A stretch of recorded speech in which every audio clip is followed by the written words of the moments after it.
So next I want you to talk about the fox and the hummingbird, because this Okay. is the two different ways that people think. It's the Right. visual and the verbal mind. And, Right. and I loved how you contrasted it so well using this metaphor. So have at it. Well, you know, Nancy, everybody knows now about this notion of right brain versus left brain thinking. And the concept is that I can never keep track of this. I know. Well, this is the problem. People that ask me all the time, "You right or left?" I'm like, our "What?" left hemisphere, which controls the right side of our body, is more analytical and more verbal, and then the left hemisphere, the right hemisphere, which controls the left side of our body, is more creative and holistic. And you know, it's a nice model, but sadly, it's turning out to not really be that true. Yeah, it's not like you can be like, "Come on, right brain." No, You know? you can't. In fact, the way our brain works, as we know, is so subtle and so complicated. Yes, we mammals, it's interesting, all mammals have a bilobed neocortex. So the top part of our brain in all mammals is split into two different parts. But as far as we can tell, in humans uniquely, we're the only ones where the left part and the right one do appear to have different function. They really do. But it's nowhere near as clear-cut as saying, you know, all words are processed over here and all pictures are over It's here. much more complex than that. Well, and for example, what actually happens, what we do know is that we are quite literally of two minds. And one half of our mind has evolved and likes to think about the world in terms of little bits. It sees the world in terms of this and that and that and that. And you know, that is the part where words are stored because they're little bits. Then there's the other part of our brain that wants to see the whole. Yeah, It's that's not interesting. happy looking It's at the little whole, bits. yeah. It pulls the whole together. So let's call that more the whole. Now, in order for us to read or process language, it's not like saying, oh, we only need half our brain. No, no, no.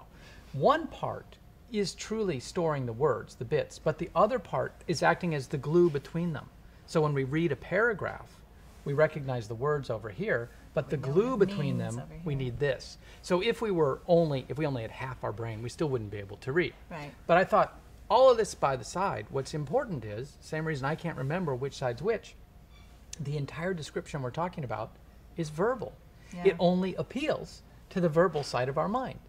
I wanted to come up with a more visceral way of saying, look, we've really got these two different minds, and they're really different in the way they look at the world. Why not?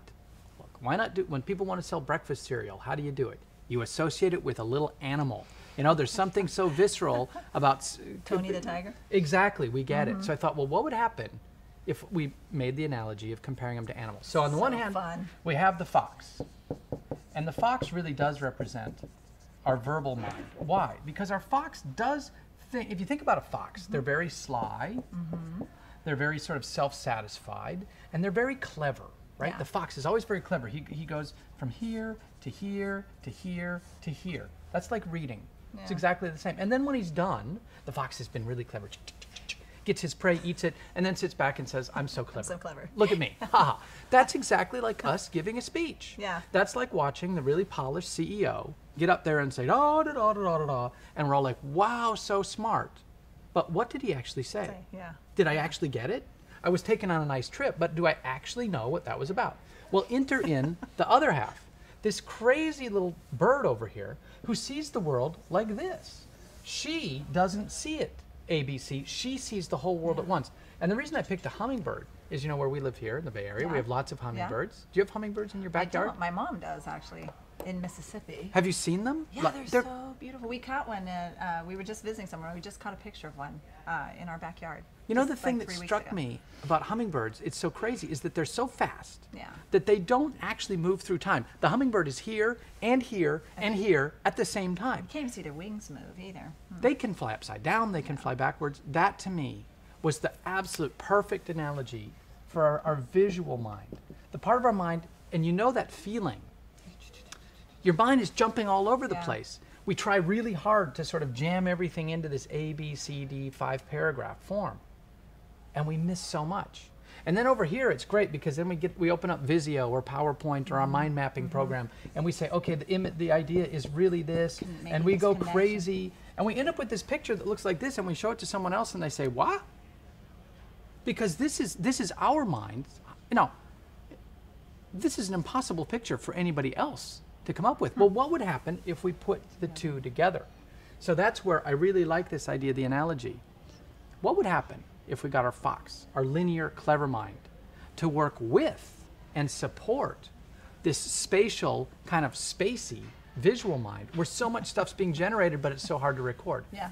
That's where we can put the two together and get those two little critters working together. And there are ways we can do that so that this puppy doesn't try to eat this one all the time. Yeah, it's true. Which is also a nice metaphor for what happens. Our verbal mind, we have taught our verbal mind and we've trained our verbal mind, and our verbal mind wants to dominate this side. So again, there are specific tools, and in fact, the second half of my book, after introducing vivid grammar, how do we use it? After introducing this idea of the fox and the hummingbird, the verbal and the visual mind, how are we going to do that? Yeah. How are we going to make sure we don't kill that part? That becomes the whole next set of tools, which we could talk about all afternoon, but maybe we should share that for another time. Thank you so much. My pleasure. I think Absolutely. this is really great work, and I love that it's visual. Here's me right here. There you are. So Perfect. thank you very much. Thanks, Nancy.